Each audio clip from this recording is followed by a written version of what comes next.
push in on spring tension. So what I'll do is I'll set the striker backplate into its channel, and I'll put a little bit of upward pressure on it. It doesn't take much. And then I'll push on the white striker liner until the backplate comes up and captures it. Pull the pin out, lock the backplate on. At this point, the slide is complete.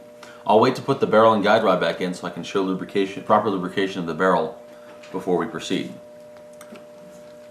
Into the frame, first thing we'll do is remove the back pin out of the sear housing block and then the trigger pivot pin out of the locking insert.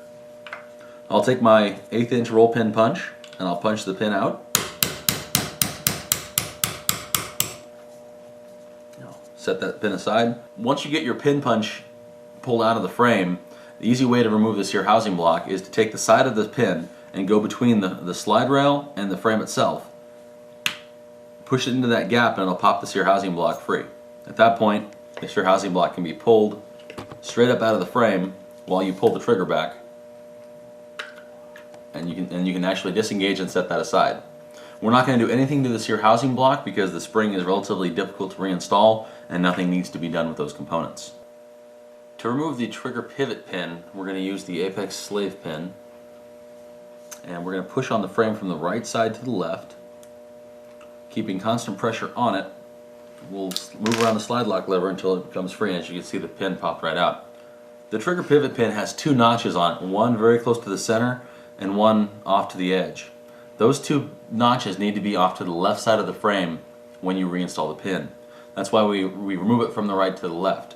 They lock into the trigger return spring and to the slide lock lever. So we'll set this pin aside for now. We'll pull out the apex slave pin.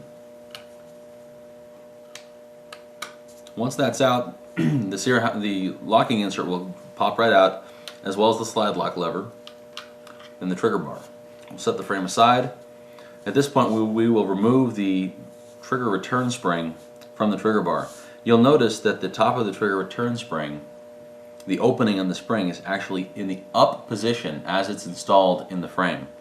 This is critical so that the trigger bar does not become dislodged from the trigger return spring. So to remove this, we'll take the spring and roll it around the opposite side and just pop it off the trigger bar. We'll take the new apex spring, which is a finer wire diameter and does not have a piece of felt in the core. We'll take a little bit of grease and fill the spring with some white lithium grease.